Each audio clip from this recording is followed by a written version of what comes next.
The American Creed.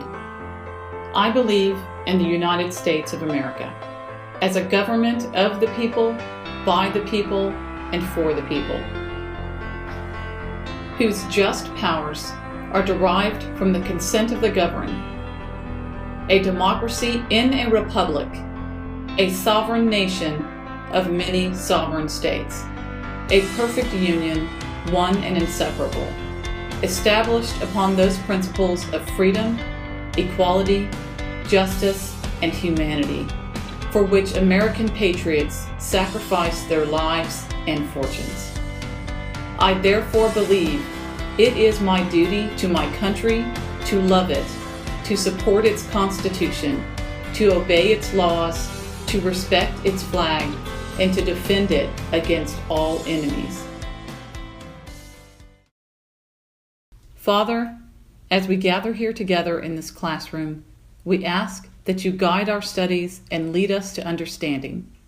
We also ask that you protect the individuality of each student as they question and ponder your word in these matters. Thank you, Father, for this beautiful place of learning. We pray these words in the name of your Son, Jesus Christ. Amen. Hello, and welcome back to Bridge Academy. This is Ms. Krewalt, and we're going to start the U.S. Constitution today. Okay, you should have your textbook out. And what is your textbook? The U.S. Constitution. And you should have it with you every single lecture because I want you to constantly be referring back to this document. Okay, we kind of got into this a little bit last time. And that is, you've had a chance to kind of digest those, a few documents. The summary view of the Rights of British America by Jefferson, the Declaration of Independence written primarily by Jefferson, and the Articles of Confederation, which that really brought to light this idea that we've got kind of two political factions starting to rise above all of the noise. And that's going to be the Anti-Federalist and the Federalist. Now, Jefferson would have been self-described Anti-Federalist, okay? And you saw that in the Articles of Confederation, where most of what they were trying to protect and put into that Constitution, that first Constitution, were the Bill of Rights. And the ability of the states to maintain some sovereignty. But now, with the Shays Rebellion and the economy starting to really take off, they're starting to see a need for, okay, we've got to take another look at this document and bring it up to speed a little bit about responding to these needs to, one, we've got a lot of civil insurrection. That means something's wrong with how we're running things. And two, we've got a burgeoning economy that is really looking like it's going to take off, and we need to find out how we can maximize our benefit from all of this energy that's now starting to be engaged in. All right, this convention of states that really was designed to take another look at the Articles of Confederation and make some improvements to it, amend it, really started taking on a new life. And that is because I think they were starting to see that now we weren't a bunch of independent, separate sovereign states. We were one people, and we needed our Constitution to reflect that image and to reflect that heart. They sit down with a very specific set of parliamentary rules. There's a lot of decorum that's enforced, and it's a private it's a private convention. It's not open to the public, so that they can come in and not be hindered by what the newspapers are going to print about them. They wanted these delegates to come in and pour their heart out for what they believed in and let the best man's ideas rise to the top. And that's really what happens. You have an extraordinary result that comes out of this very private, very properly conducted convention of states. And what comes out? It's the United States Constitution.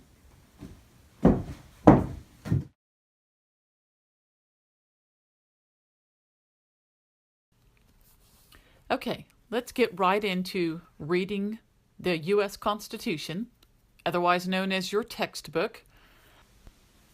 The Constitution starts out with a preamble, which basically the definition of a preamble is an introductory part of a statute or a deed that states its purpose, its aim, and its justification.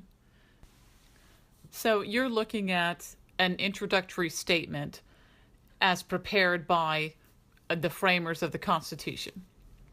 And it reads, "We the people of the United States, in order to form a more perfect union, establish justice, ensure domestic tranquility, provide for the common defense, promote the general welfare, and secure the blessings of liberty to ourselves and our posterity, do ordain and establish this Constitution for the United States of America." So line by line, we the people of the United States.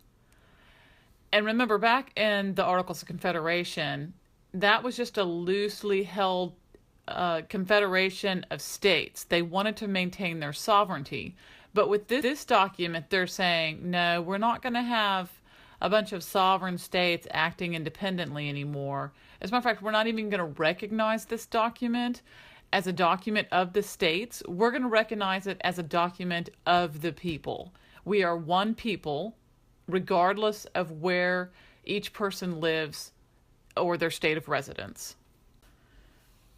In order to form a more perfect union. Now, the 1828 Webster's Dictionary defines perfect as full-formed and skilled, complete in moral excellencies. In effect, they're saying we are going to form a mature union, a mature governing body. And remember that a huge reference book at this time was the Holy Bible. And they had read this word many times in the Bible, the word perfect. And if you look up the Hebrew definition of perfect in the Bible, it means integrity. So it's not, they didn't intend for us to be, without flaw. And they weren't claiming that we were without flaw, nor were they saying we would be without flaw. It's just they were saying this is the word that they had seen many times spoken by Paul and in the Old Testament as a word meaning integrity. Okay, moving on. Establish justice. Now remember, in the Articles of Confederation, there was no judicial branch. When they were trying to settle disputes between states, the Continental Congress was going to be the court of last resort. So they had never really established a federal judicial system. Moving on. To ensure domestic tranquility. At this time, they are coming right off of Shays' Rebellion, which is basically a civil insurrection against the actions of certain states to try to pay into that common treasury. There's a lot of violence. There's a lot of people that died in these insurrections.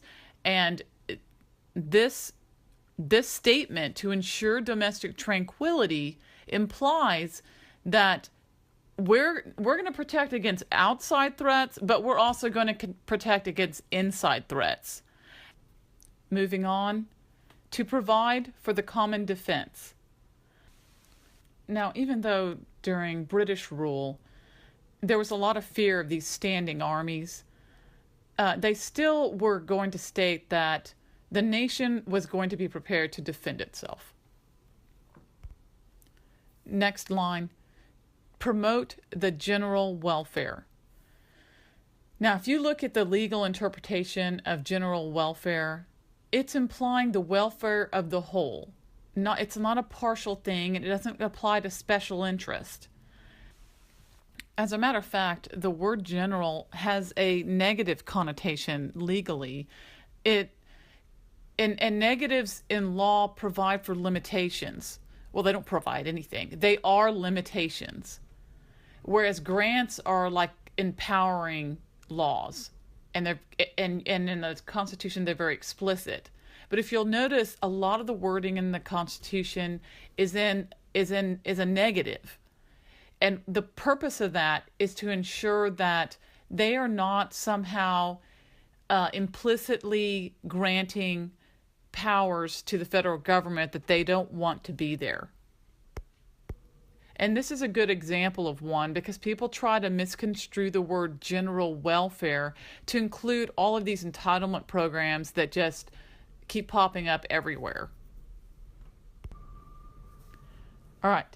Secure the blessings of liberty to ourselves and our posterity. Liberty is protection against the illegal obligations of one person to another. And posterity is children's children without an end to time. So future generations. They wanted to protect freedom for the citizens of the United States with this document and without respect to any end coming to that as long as we are operating under this document. Okay, now getting into the nuts and bolts. It opens up with Article 1, and that's going to lay out the legislative branch of the government. And basically how they constructed the government was they were going to have, first of all, like we have always mentioned, there is no one above the law. So none of these branches are allowed to rise above the law. The United States Constitution is the law, and these branches must fall under that law. So with Article 1, 2, and 3, they provide the three branches of government. And Article 1 is going to lay out this legislative branch. 2 is going to lay out the executive branch, and 3 is going to lay out the judicial branch. And by granting them different powers, the founders create a separation of powers. We're going to go over this concept of a separation of powers several times in this course. But you should just, in general, a separation of powers is kind of a state of tension between the branches that keeps one from getting too powerful over the others. And what you're going to see is that throughout time, there's this constant tension and constant desire of one branch to kind of break out of its delegated powers and kind of grasp over on the powers of another branch. And that behavior is just basically the failings of mankind. So this is constantly happening, but what's so beautiful about the Constitution is that they have given powers explicitly to certain branches to try to keep this all in balance. Okay, Article 1, the formation of the legislative branch of government. Now, this first Section 1 is called the Legislative Vesting Clause.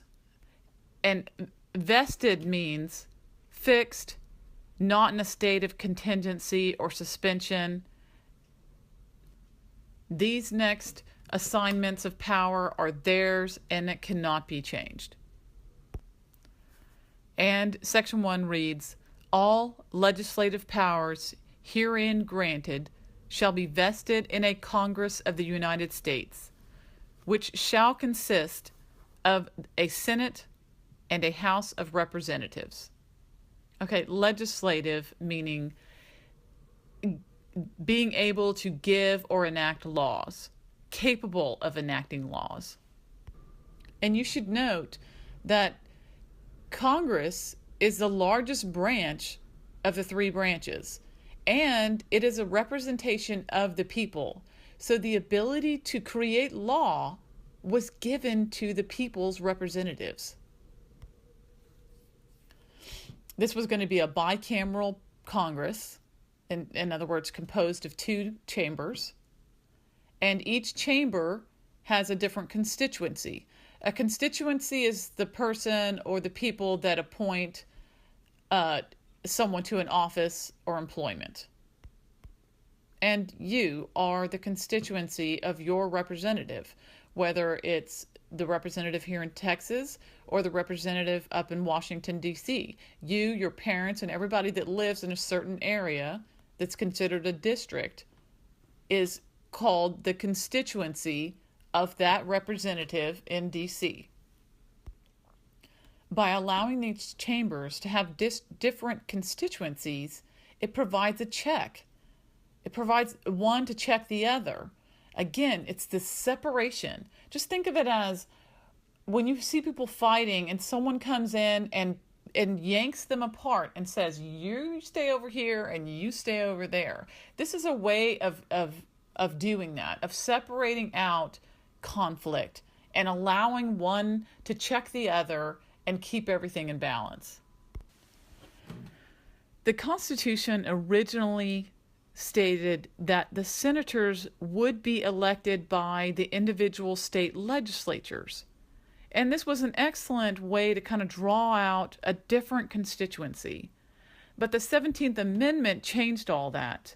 And now the senators are elected at large in their states, which really doesn't give you a different constituency. I mean, their whole district is the whole state. But before, it allowed the state legislatures a little bit of power, and not just the state legislatures, but it gave the state more power within Congress in D.C. I think the 17th Amendment is a bit of a flop.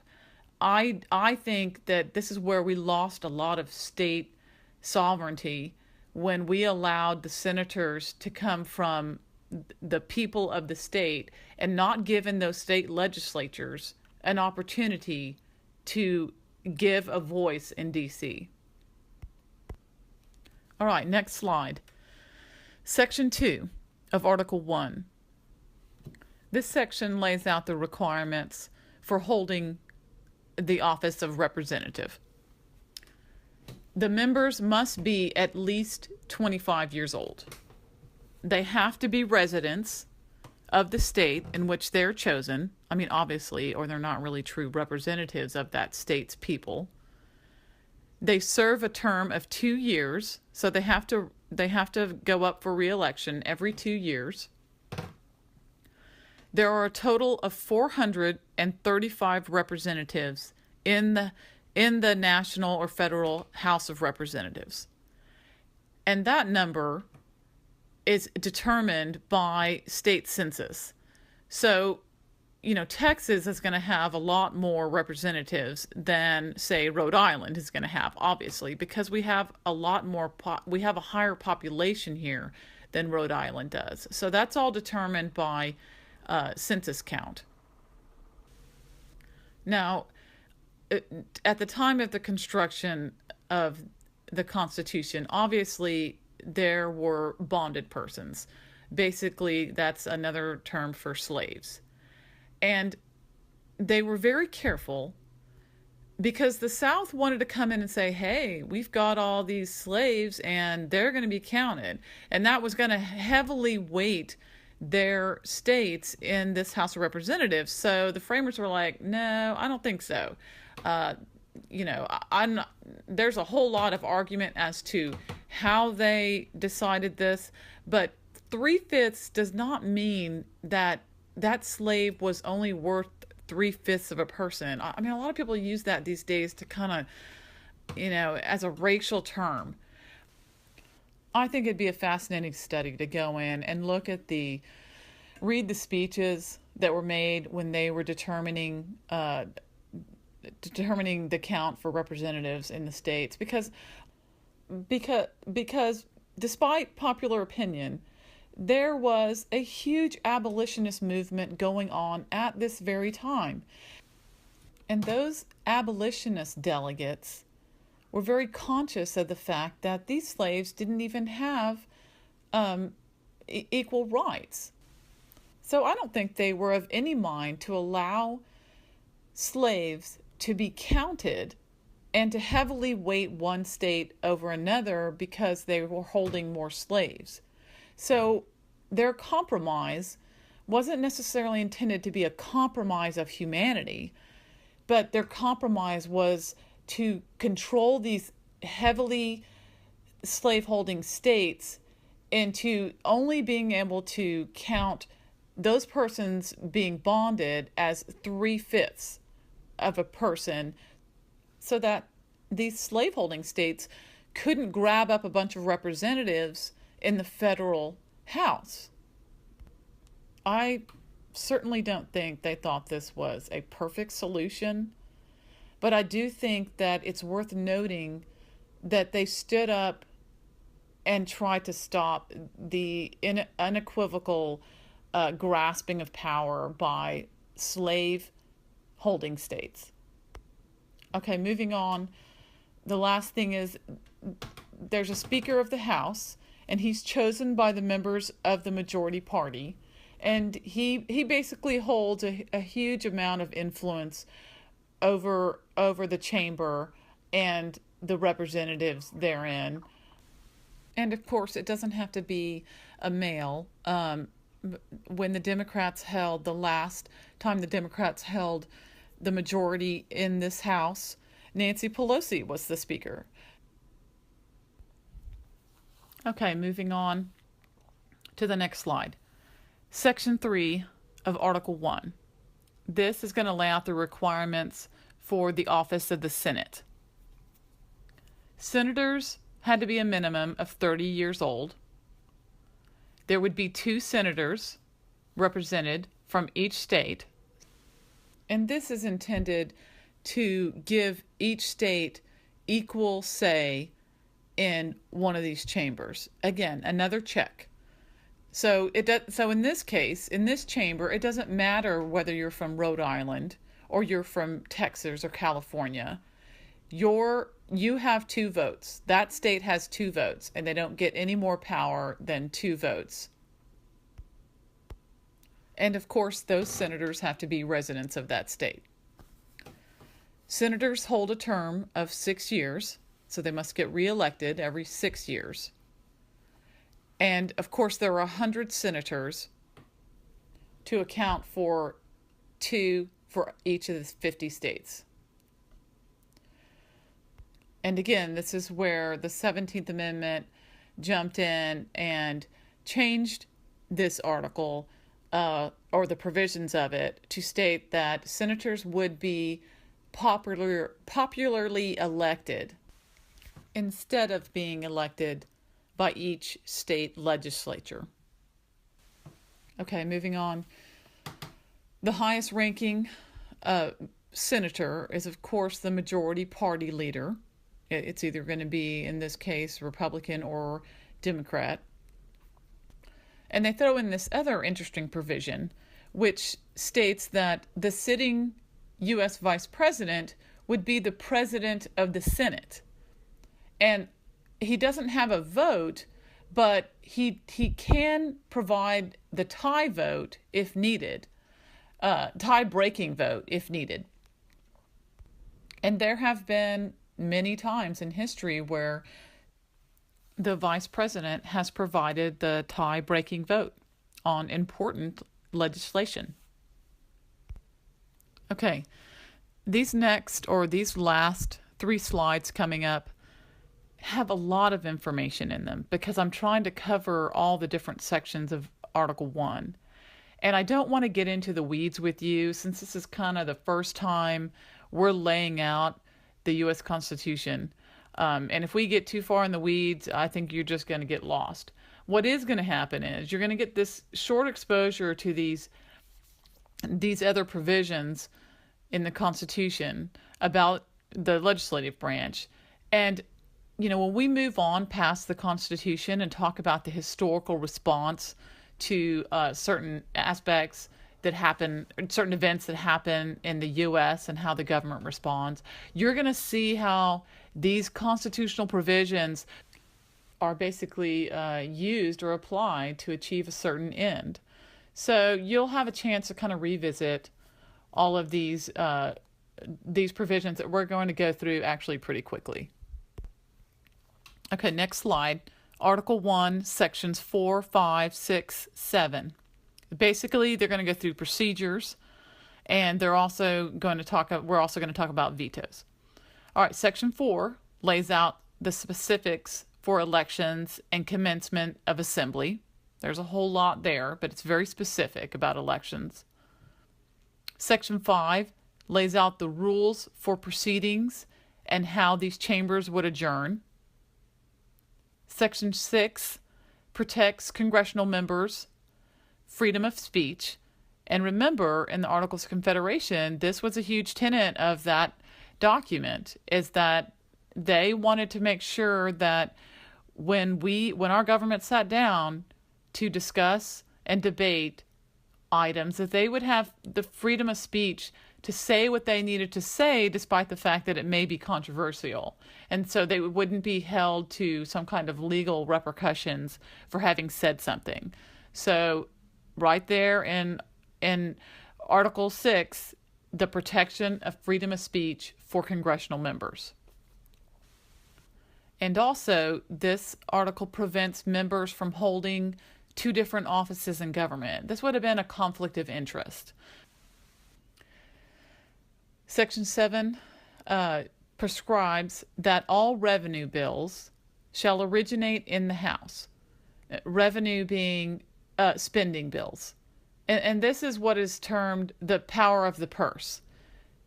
The House has the power to decide what money goes where and how to handle the money. And remember, that's extremely important because the House, one, has the most members that represent people in the United States. And of course, the reason for that is that they wanted the people to hold the power. It should be the consent of the governed, not the consent of a select few senators for each state, or the consent of one person being the president, when it came to issues that were as important as how are we going to handle the money.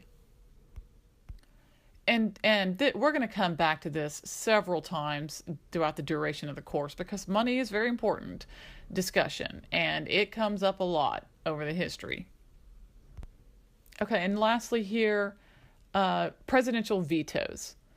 So Congress must present the legislation they pass to the President of the United States for review.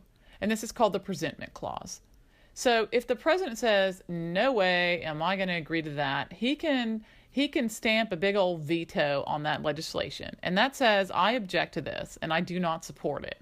Now, if that happens, that legislation has to go. The only way to overrule his veto is for the legislation to go back to the chambers, and they have to have a supermajority. That 2/3 of the members of those chambers must vote to overrule that veto. Now, another veto he has is the pocket veto, which basically means he didn't do anything with it. He simply ignored it and put it in his pocket, so to speak, and allowed this legislation to just die on his desk. So it never does become an actual bill or a law. It just dies right there on the president's desk. Alrighty, next slide. We're going to go over Section 8 of Article 1, which is the enumerated powers of Congress. Enumerated means reckoned or mentioned by distinct particulars. These are specifically drawn out and given expressly to the legislative branch, these powers. And those powers are to lay and collect taxes, to borrow money on the credit of the U.S., to regulate commerce with foreign nations and among the states. That's the Commerce Clause. That's going to come up a lot too. To establish uniform rules for naturalization, which is basically how an immigrant becomes a U.S. citizen. the power to coin money, which basically they're able to say this coin is worth this amount of money, and to regulate that value, could continue regulating it, to fix standards of weight and measure. And if you'll think about certain verses in the Bible that talk about unbalanced scales, and God's referring to the fact that people are cheating. So they would have had a pound of wheat on there, but under the wheat they put like a heavy object that wasn't wheat, obviously, and said, okay, I'm giving you a pound of wheat, when really it was like 3/4 of a pound, but charged them for a pound. So using that example, you can see how that can be abused a lot of times. So the legislative branch was allowed to fix these standards so that it was very clear what a pound was. And this is simply another way to protect the people's best interest. The founders didn't want to see the people being taken advantage of economically. All right, moving on. The Congress may establish post offices, promote the progress of science and arts, and issue patents for innovations. We just went over that the other day. We talked about the importance of one man's work, one woman's work, and how you own that work. And that brought up this need for the founders to say, you know what, not only do we want to promote science and technology and the arts, but we want to be able to issue patents for inventions and give credit to that one person who came up with a brilliant idea for something. That's significant to individual freedom and liberty and to economic equality. Moving on, Congress has the power to declare war. If the president sees a need, although he's commander-in-chief, if he sees the need to go to war, he has to have the approval of Congress to do that. They may raise and support armies and a navy and appropriate for a term. So every year they've got to fund the military. They can establish and reside in their own personal district. So this is basically the establishment of the District of Columbia, Washington, D.C. So what they were doing was, we're just going to set up a seat, a government seat in the United States. So this little area, this little district is specifically for the operation of the federal government. And the last one, to make laws necessary and proper for carrying out enumerated powers, or these powers.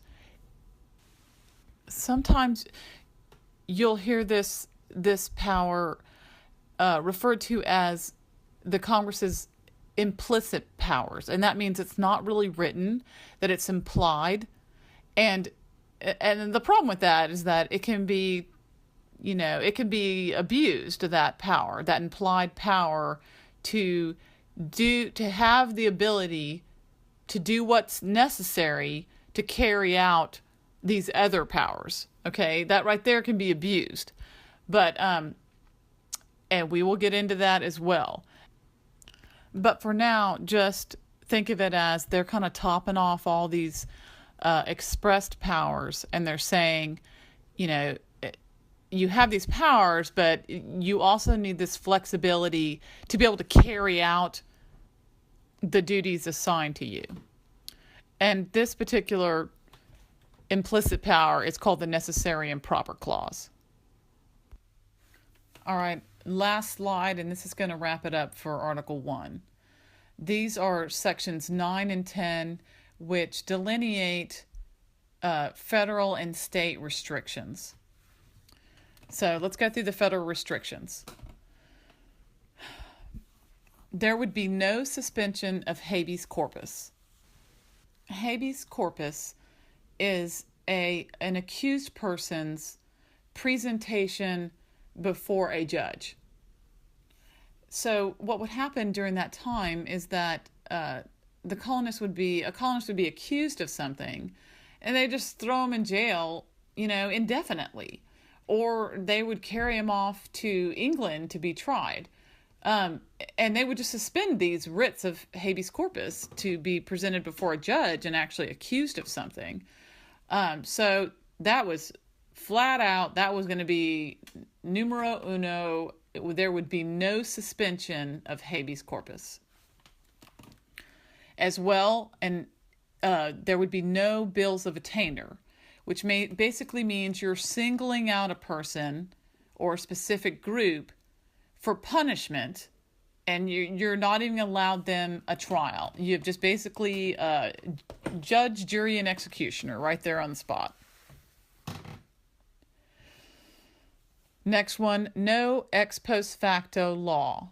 And that's basically saying, well, we have a law now that says you can't drive over 55, but you know what, Mr. Charlie Brown, you were driving 65 last week before this law was enacted. So you're going to be punished for that, and we're going to give you a ticket for that now. Well, and this was happening, so that was another very important restriction that they threw in this section. No ex post facto law. No capitation tax, which is basically a uniform tax on each person. No duty on articles exported from a state. You couldn't start collecting taxes just because someone wanted to walk something from one side of the state boundary into another state. No preference in commerce regulations given to any state. Okay, they're not going to favor trade of one state over trade of another. And citizens would be allowed to freely travel over those boundaries. A lot of this you can hear is coming from the Articles of Confederation. This next one, very important, not abided by very well right now. Transparent handling of money in the Treasury. Do you know what's going on in the Treasury at the federal government? Who knows? Because it's all funny money. Transparency as a term is meant to imply that if I wanted to, I could go up and see the invoice from what they spent on a certain part of the United States military's budget, and I could see an invoice from that. But it's so easy now to kind of launder all that money through paperwork, and you get decoys that go everywhere. It's really hard to follow the money trail. Last one for the federal restrictions, and this is right out of the Articles of Confederation. No titles of nobility would be granted by the United States. And no one, and this is those titles that come over like Lord and Lady of such and such realm. Okay, we were not going to do that. Okay, no, but there's equality between men. Okay, there's no higher nobility classes of men. And also, official acceptance of bribes was a big no-no. That was going to be illegal. Officials couldn't accept titles of nobility. So you couldn't grant them, nor could you accept them as an official of the government, because that's implying that now you're of some certain status that may be above someone else, and that was not going to be allowed.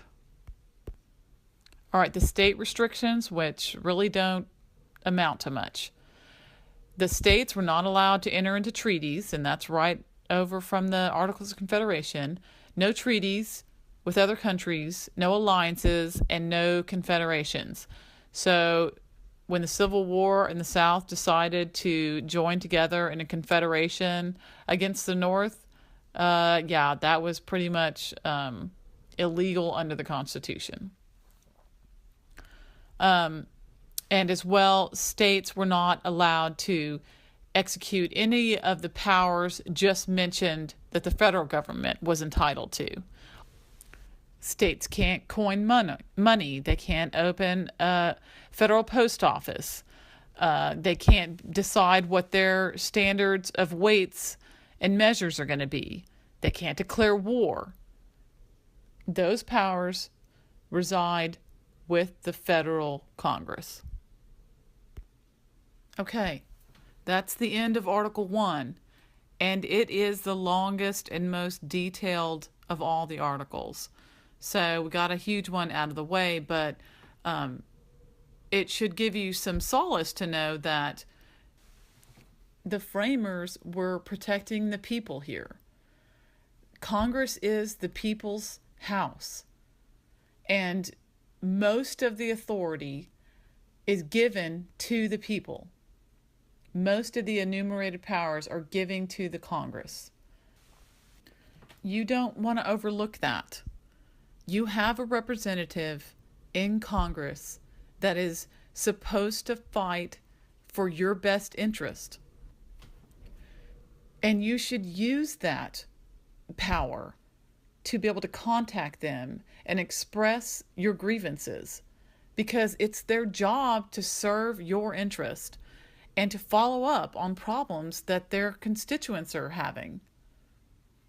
This is very important to a republic, because this is how the people govern.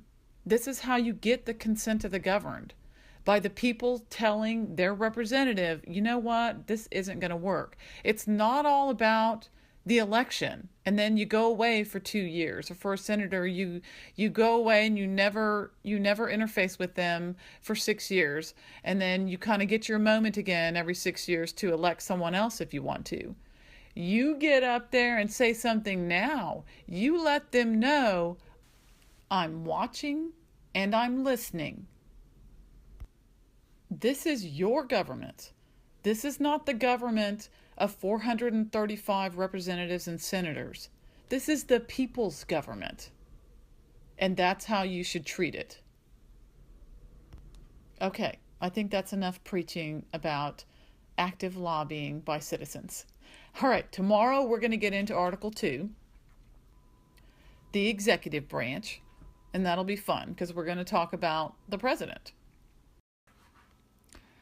We are not going to have a quiz at the end of this lecture as we typically do. What we're going to do is we're going to get through several lectures that will cover the entire U.S. Constitution, and then we're going to have a major exam at the end of that. We'll have a little bit of review, of course, before we get into that major exam, but there will be no more quizzes on the U.S. Constitution or these lectures until we have reached the end of it. Y'all have a fabulous day, and I will see you next time at Bridge Academy. Okay, that was my son queuing up the music. No! And we're signing off. Good night.